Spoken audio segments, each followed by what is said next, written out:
Hi guys, my name's Luke Carmali and I'm here for IGN playing Kingdom Hearts HD 1.5 Remix. Now, if you just want to take a moment, this is what the remastered original Kingdom Hearts looks like in HD. There you go. As you can probably see, I am playing the Tarzan-inspired level. So for those of you not in the know, Kingdom Hearts HD 1.5 Remix, which we're just going to call Kingdom Hearts Remix from now on because I'm going to mess that up at some stage otherwise. Basically, it's a series of three games technically in the Kingdom Hearts series, and it's out in September. And basically what it's doing is remastering a lot of them in HD. So the three games are the original Kingdom Hearts, which you can see here. It's also Kingdom Hearts RE Chain of Memories, which was a PS2 game, as was the original Kingdom Hearts. And both Kingdom Hearts, this version of Kingdom Hearts is called Kingdom Hearts Final Mix, and this is the first time that this version of the game is available outside of Japan, and it's got a little bit of extra content, but also some changes to controls, which I'll come back to later. And RE Chain of Memories, this is the first time it's available in Europe and Australia. Now, the final game that's kind of available is 358/2 Days. That was originally a Nintendo DS game, and it's not playable here at all. All that they've done is remastered it into 2 hours and 50 minutes of cinematics, so you can kind of get the story and, get up to speed.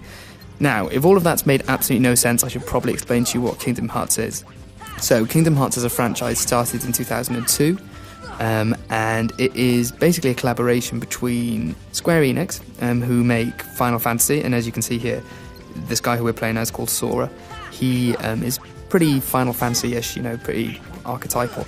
And then you've also got Disney characters, so you've got Donald Duck there, he's a spellcaster, and you've also got Tarzan in this instance running around with you. And so it's an RPG in which you go around the world, all these various worlds, trying to rescue them from these creatures we're fighting called Heartless. It's a lot more complex than that, but I'm trying to keep it simple for you. So anyway, as you can tell, it was hugely popular back in the day, and Kingdom Hearts 3 was recently announced for Xbox One and PlayStation 4. So I think this is obviously the first step in them, because this game was out 11 years ago. This is them trying to get people up to speed, which is why I think it's a bit weird it's not on the Xbox One. But anyway, or rather this isn't on Xbox 360. So, okay, that's kind of the introduction. Let's see how it holds up. So, as you can probably see, it looks incredibly different. Tetsuya Nomura, who's the creator of the game, he admitted recently that they lost all the original assets for the title. So in actual fact, this version of the game, the character models are based on the version used in Dream Drop Distance, which is a game that was out for the 3DS quite recently. And so as a result, that's why they all look pretty incredible, all the characters. Apparently it made the project longer, more laborious than it needed to be, but in actual fact, it looks like it's worked out quite well, so that's all good. The big thing to note is really, if you played the original Kingdom Hearts though, is that the controls have changed slightly. So you used to control the camera using L2 and R2. This time around you don't do that, it's been moved onto the right analog stick, and clicking in R3 will center the camera behind you. I'm not sure how I feel about that. It's definitely not something that I'm used to, having played this game quite a few times. But it's alright, I think it's something that you will get used to, but that was done anyway to bring it in line with RE Chain of Memories and also Kingdom Hearts 2, which made use of that system. And so I think it's safe to kind of predict that that's what we should expect from Kingdom Hearts 3 as and when that appears. So yeah, as you can see, in worlds like this, the backgrounds and backdrops don't look great, but the character models are stunning. I've played quite a bit of this now. The only bit that I've seen that really does look like it's aged is when you travel between worlds, you travel in what's called the Gummy Ship, and it's basically a ship made of gummy sweets, and that has aged quite badly. It's still very fun, the gameplay. You basically fly through tunnels and things, and you're shooting enemies, and it's quite simple gameplay, but that does look really, really old now. You can still very much see all the polygons on the edges, and it's aged. But that's kind of the only thing graphically that I've noticed that's not up to scratch, really. I mean, we did see, I would show you cutscenes, but we've been asked not to because don't want to spoil anything. But yeah, if you see cutscenes, they look great. The only thing that's off in them, obviously, is the facial animations don't necessarily match the voices very well. So that's the only downside to that I've noticed, really. Here we go. Right, now you're about to... If you remember, if most people know Kingdom Hearts, it was an incredibly tough game, and something that I've been asked quite a few times is it still as difficult? You know, people say games have gotten easier, or have we just gotten better at them?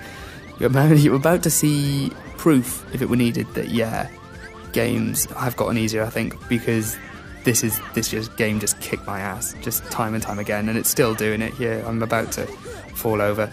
But I think it's good. I wanted to introduce you to the game over screen, because if you play this game, you're going to get very familiar with it yourself. There you go. Yep, that's not great for me.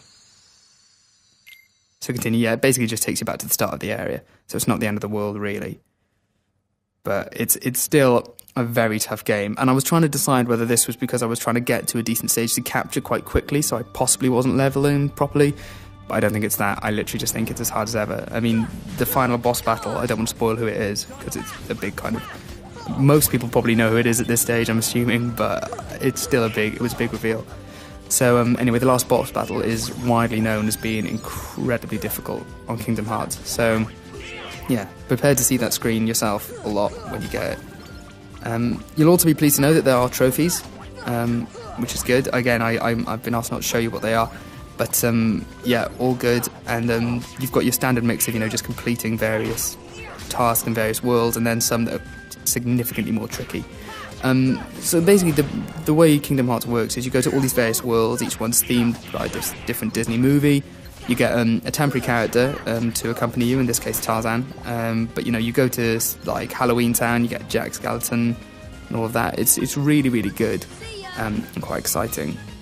And basically you've got to solve the problems in that world and protect them from the Heartless. And yeah, it's quite... It was nostalgic playing it, but it looks...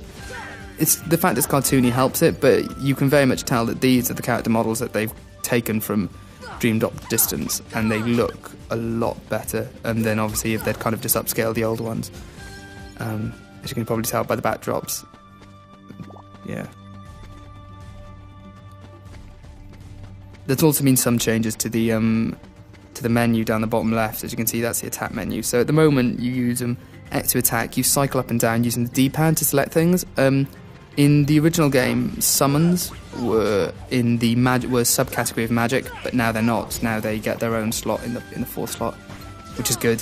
So it takes slightly less long to summon them in the heat of battle, which is all good.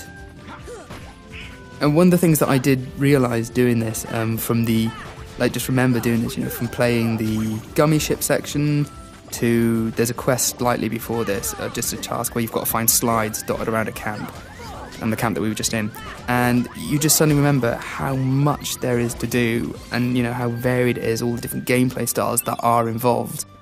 And when you compare it to kind of the RPGs that we're used to today, and just in particular like the most recent, Final Fantasy 13, you can see why it did get such a negative reaction, because there used to be so much to do and it used to be so varied, but not anymore, sadly.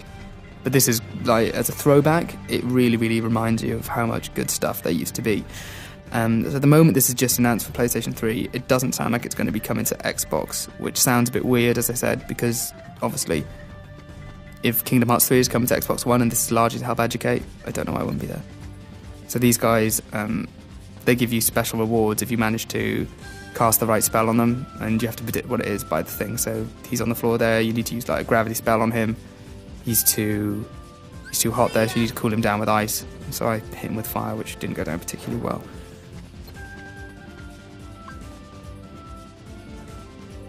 But as you can see, it's a really, really good looking game.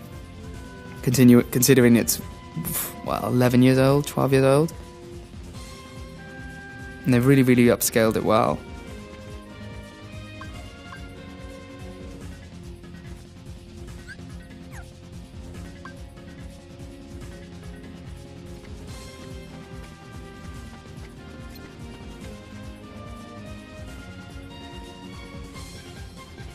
As I say, I was going to show you a bit of RE Chain of Memories, but that'll be coming at a later date, because I don't want to kind of spoil anything just too quickly. Thought this would be enough for now. So yeah, there you go, guys. That is just a little snippet of exactly what Kingdom Hearts looks like in HD. So we'll be doing some more on Kingdom Hearts in the near future, and obviously our review will be coming. The game is out in September. So for all the latest Kingdom Hearts news, make sure you stay right here on IGN.com.